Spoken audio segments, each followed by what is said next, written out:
Now, the creators of the show that catapulted the character of Donald Trump into reality show stardom have a bit of a message. It was all a scam. In the recently released Netflix documentary, The Confidence Man, two creators of The Apprentice discussed creating what they called the character of Donald Trump as a billionaire business tycoon. Basically, what they're saying is that, that's not who Trump was, that's what we created. Interesting. He said, this is producer Bill Pruitt saying, quote, "What we did, that was a scam, that was an entertainment." So understand the billionaire do-it-yourself persona of Donald Trump, the winning at every cost, that is basically nothing more than fiction. It is fake. It's not an actual real person, even though that's exactly what the president actually acts like. Now, The Confidence Man, directed by Fisher Stevens, is the final episode in the Alex Gibney-created docuseries called Dirty Money, which is something that I'm probably going to have to check out. Now, it says that Trump the Tycoon is basically just a myth created by the infamous self-promoter. So, again, it's a lie. It's not actually true. Now, that shouldn't be surprising to anybody who studied Donald Trump. This guy's a buffoon who's never worked a day in his life. But see, these TV guys, what they did is that they were able to take an image, or they were able to create an image of success. And apparently creating that image wasn't easy. They actually had to put a lot of work into it. In fact, Pruitt describes Trump's real office within New York's Trump Tower as dated. He said, if you walked around Trump's actual office in Trump Tower, you'd see the woods chipped. And what's that smell? Pruitt said in the film, it wasn't the empire we were going to have to sell to people. We needed to gussy it up a bit. And we did. So they basically built him an entire new set where he could do The Apprentice from. Wasn't his real office, obviously. It was a gigantic fake, a facade. And his real office apparently smells like I don't know what. But apparently the smell was not good. Now, not only that, but they say that Trump desperately wanted to be referred to as a billionaire.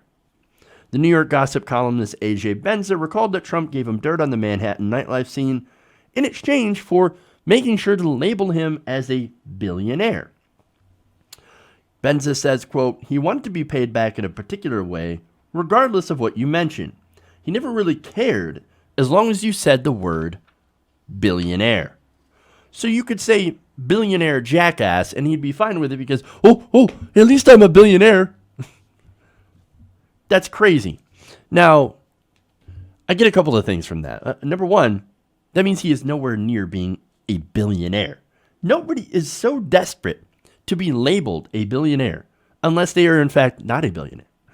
And very, very insecure about that fact.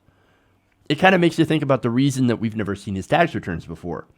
And why he wants Robert Mueller out of his bank account, among other things, right? Now, of course, I'm thinking that maybe he did some possible money laundering, but it also could be that there is no money laundering, there's no Russian connection, and he's just deeply insecure about people finding out that he's not actually a billionaire. It is possible. It is entirely possible. And also would explain why he really, really wants to fire Mueller. Now, why do I think he's not a billionaire, like he says? Again, a billionaire doesn't stiff money out of people that he owes. He even stiffed the Freedom Girls, right? And it was only, a couple $1,000s for him? Billionaire, that's peanuts. Not only that, but a billionaire would actually give more money towards his campaign, his presidential campaign. He only gave a couple million to his campaign. A billionaire doesn't create a phony college or try to run as many scams as Donald Trump currently runs. For example, Mar-a-Lago, right? His winter White House. He jacked up the prices for admission once he won to $200,000 for membership. Just to go and talk to him. That is a scam. Look, he's a bad businessman and a scam artist. But that's not what the makers of The Apprentice wanted. That's not the image they wanted. So they had to clean it up. And again, it was not easy. In fact, the reality of Trump's situation, the film says, is that by the early 1990s, the Trump organization was facing over $3 billion of debt, and its 3 Atlantic City casinos went bankrupt. In the following years leading to The Apprentice, Trump was a man in trouble. Lots and lots of financial trouble. Again, if you're a billionaire, if you're a successful businessman, you wouldn't be in financial trouble. Now, Timothy O'Brien, a Trump biographer, says in the film that his 2005 book, Trump Nation, The Art of Being the Donald, claimed that Trump was worth between a total of $150 million to $250 million. That is far from being a billionaire. Now, when this book came out, of course, Trump decided to sue him for libel. Guess what happened? He lost. Sad. And now we also know, and I've talked about this in other segments, that there are a lot of banks out there that were not willing to loan money to Donald Trump due to multiple bank defaults and bankruptcies. There was one group of people that was more than willing to loan him money, and that was Russian banks. Just saying. So, how did they fix that image? The Confidence Man tells us how Trump made licensing deals that put his name on a wide assortment of properties, giving the impression that he was king of a vast empire. And of course, all that stuff worked beyond their expectations.